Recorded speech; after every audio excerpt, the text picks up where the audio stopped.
C'est officiel, la page Jean-Michel Aulas a été tournée du côté du Rhône. C'est assez malheureux, c'est lui qui a construit la plus belle partie de l'histoire du club, mais qui va le laisser dans un état assez scandaleux. L'OL était connu pour être un club en avance, extrêmement bien géré, un des rares à posséder son propre stade, mais depuis la fin des années 2010, tout a changé. Lyon n'a plus réussi à mettre un pied sur le podium en 4 ans, n'a réussi à se qualifier en Europe qu'une seule fois, et les mauvais résultats qui s'enchaînent ont un gros impact sur la puissance financière et sportive. Pour survivre à des saisons sur parcours européen, pour survivre au coût du nouveau stade, les meilleurs joueurs de l'équipe ont dû être vendus, certains sacrifices ont été faits, et avec une équipe dirigeante totalement incompétente, ces départs n'ont jamais été correctement remplacés. Depuis des années, l'OL enchaîne les recrues, les investissements risqués, et en à peine plus de 3 ans, une somme proche des 150 millions juste en indemnité de transfert ont été investis sur Anderson, Reine Adélaïde, Mendes, Kadewere, Koné, Toko Ekambi, Fèvre, Shaqiri, Boateng. 8 joueurs qui n'ont jamais affiché le niveau attendu, qui n'ont jamais su répondre aux attentes, mais surtout ne correspondent pas du tout au profil de joueurs qui permettront au club de passer un cap. Certains coups ont tout de même fait mouche,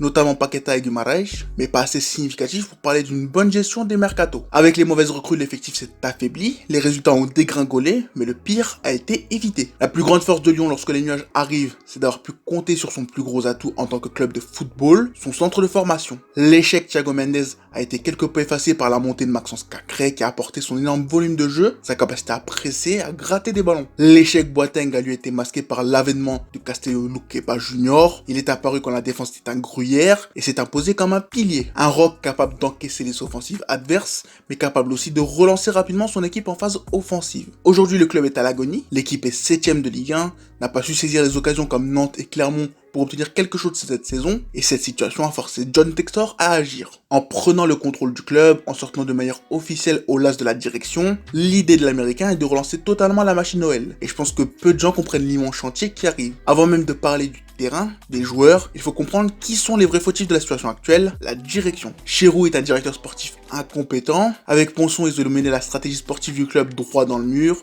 et Aulas n'a jamais tapé du poing pour remettre les choses en place. L'une des premières opérations que l'américain devra faire sera donc de choisir qui seront les hommes au pouvoir, avec l'ancienne garde partie, l'idée de moderniser le club, ses méthodes, sa façon de marcher, comme Juninho voulait le faire, mais lui était bloqué par l'incompétence et la fainéantise de ses collègues. Pas mal de noms sont sortis, notamment pour le poste de directeur sportif. Perso, celui que j'aurais bien aimé voir, c'est Jeffrey Moncada, celui qui a bâti l'AC Milan actuel, celui qui a grandi en tant que scout en voyant Campos et Maldini travailler, un bourreau de travail qui connaît la Ligue 1 et qui serait parfait pour reconstruire un effectif. Il est l'homme derrière les arrivées de Bakayoko et Bernardo Silva à Monaco. Avec Maldini et Massara, ils ont un sacré palmarès à Milan malgré que son avis ne soit pas toujours écouté. Pour l'instant, même s'il négocie une prolongation, il est en fin de contrat cette année et il mérite d'avoir la chance de prouver dans une structure où il aura plus de pouvoir. Le fait que son nom ait été lié à l'OL est une bonne chose. Ça prouve que la reconstruction va dans le bon sens, mais pour l'instant, rien n'a été signé. La nouvelle direction sera donc le premier chantier, sûrement la plus importante, puisque ce seront eux qui devront faire respecter l'institution, qui construiront la nouvelle équipe et qui s'occuperont du second chantier, le nom du coach. En succédant à Bosch, tout le monde s'attendait à ce que Laurent Blanc relance l'OL.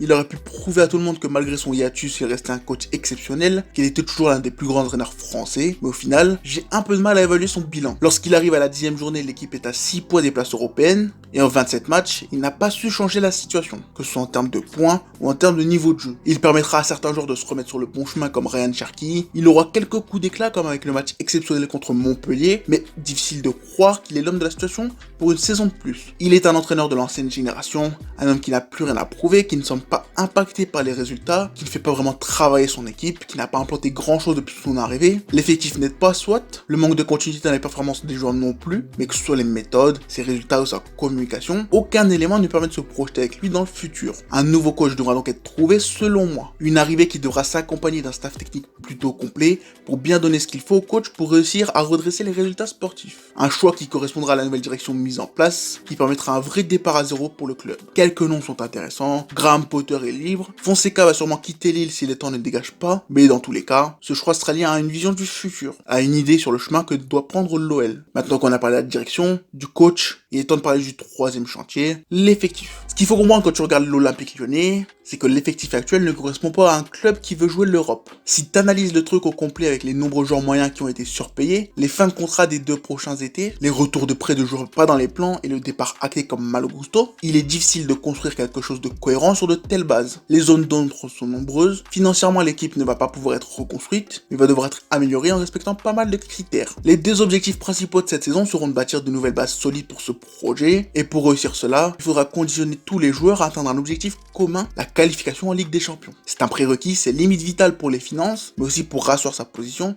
en tant que place forte du football français. La concurrence est assez impressionnante, le niveau de la ligue monte, des clubs comme Monaco et Nice sont en pleine restructuration, Lens continue d'être le meilleur club français mais va découvrir la scène européenne, et les matchs à la mi-semaine, l'OM va devoir monter d'un cran impérativement. Si Fonseca reste, Lille va pouvoir donner de la continuité à un projet sacrément intéressant, et Rennes va de nouveau faire figuration, malgré un énorme budget grâce à Genesio. La concurrence sera rude, actuellement l'OL n'a aucune chance d'atteindre le podium, c'est donc par tout le travail fait cet été que l'écart devrait être réduit. Avec les départs de Malo Gusto, Moussa Dembélé, Oussama Aouar et Jérôme Boateng, les gros chantiers de l'effectif sont évidents mais les pistes pour les remplacer ne le sont pas. Une stratégie mercato va devoir être développée, et si c'était une bonne idée de rapatrier Lacazette, Tolisso et Lovren, pour autant, faut-il continuer? Au vu des départs, l'écart générationnel va creuser dans l'effectif, qui n'aura quasiment aucun joueur entre 23 et 28 ans. Il faudra donc plutôt viser des joueurs capables de s'incorporer directement à l'effectif, des joueurs qui connaîtront le prochain coach, qui connaîtront ses idées, et idéalement autour des 24 ans. Mais avant même de parler de recrutement, la première chose à faire concernant l'effectif sera de s'assurer que le noyau de joueurs clés sera encore présent après l'été. Si Cacré et Tolisso ont signé des bails longs,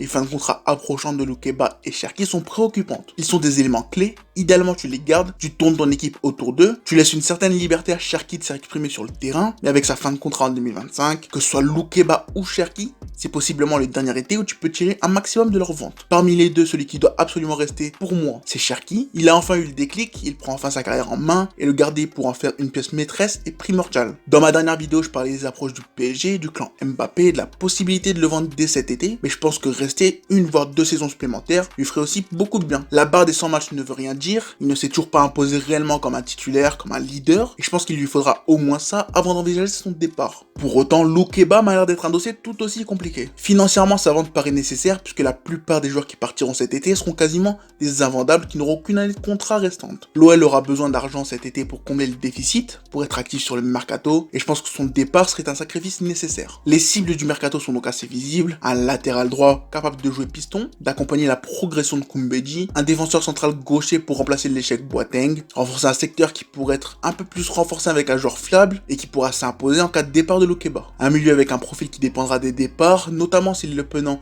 et Mendes partent. Et enfin, un attaquant polyvalent pour avoir une option intéressante en sortie de banc. C'est l'idéal pour se renforcer et gérer une saison sur Europe, pour une saison qui servira de base, où pour l'instant on ne sait pas si les invendables seront vendus ou non. Et évidemment, encore une fois, il faudra réussir à se débarrasser des joueurs actuellement prêts pour financer tout ça. Pour autant, l'OL n'est pas un club qui mise tout sur le mercato. Et l'une des manières de compléter l'effectif sera de faire confiance à certains jeunes du centre de formation. Depuis quelques temps, ce sont eux qui sauvent les problèmes de l'effectif connaît, et cette saison en est un exemple parfait. Après avoir été sauvé par Loukeba l'an dernier, cette année, c'est Barcola qui est venu à la rescousse de Lolo White. En profitant du départ de Toko Ekambi, du soutien et des cris d'appel à l'aide des supporters lyonnais, il est rapidement entré dans les plans de son coach et il s'est révélé comme un des nouveaux grands talents de la ligue. Très généreux dans les efforts, capable de presser, de faire les appels qu'il faut, il est une bouffée d'air frais qui apporte de la profondeur, de la percussion et une vraie capacité à combiner avec ses coéquipiers en attaque. Pour l'instant, il est encore en progression, il a encore pas mal de défauts, mais j'aime énormément la façon dont il a réussi à trouver ses coéquipiers dans les zones dangereuses. En à peine 4 mois en Ligue 1, il est l'un des meilleurs passeurs de la ligue, et sa relation avec Lacazette est ce qui a permis à l'OL de rester en course aussi longtemps pour l'Europe. Il est la révélation de la saison, je pense que le garder ne sera pas compliqué malgré la cote qu'il a obtenue, mais du coup la question est de savoir qui prendra sa place en tant que révélation du club l'an prochain. Avec le départ d'Aouar, avec le problème potentiel au milieu en fonction des départs, il y a un jeune qui n'est pas encore intégré au groupe professionnel,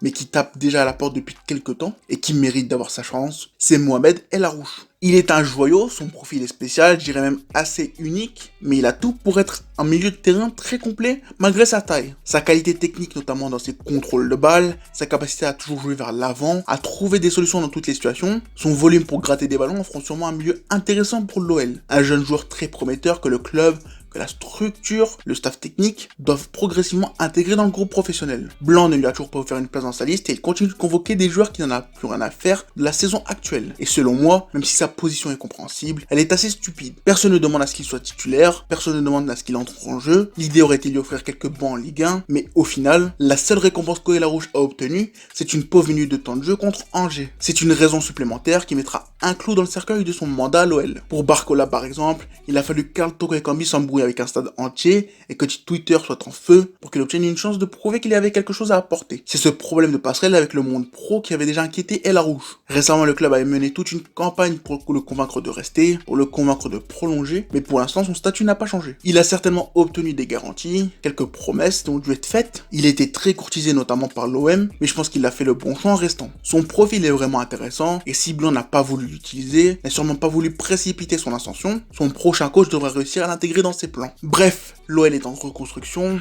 le nombre de dossiers à gérer est hallucinant, perso je trouve ça fou, et ça va être vraiment intéressant à suivre. L'OL doit redevenir un grand club de Ligue 1, doit retrouver le top 30 européen. Beaucoup d'attentes sont placées sur cet été, mais il faudra aussi se montrer patient. John Textor veut transformer l'OL. Aulas lui a prouvé que c'était possible, que le potentiel était immense, mais si Aulas a juste mis le pied à la porte, Textor devra réussir à imposer l'OL comme une référence en Europe. Trop souvent, les dirigeants se sont contentés du minimum. Le niveau fluctuant des joueurs, notamment lors des matchs à opposition plus faible, est un énorme manque de respect à l'institution que la nouvelle direction va devoir gérer. Beaucoup de supporters vont attendre le moindre signe, le moindre changement, et il faudra réussir à rapidement montrer que si dans l'idée Textor semble prendre la bonne direction, les actes le seront eux aussi. Personnellement, je pense que tout sera clair au moment où les noms de la nouvelle direction seront dévoilés, et j'ai hâte de voir qui Textor va choisir. Bref, c'est la deuxième fois que je fais une vidéo comme ça, j'espère que ça vous plaît. Évidemment, ça s'ouvre à d'autres vidéos sur le sujet, donc on se retrouvera au minimum 1 ou 2 fois avant la fin de l'été pour parler de l'OL.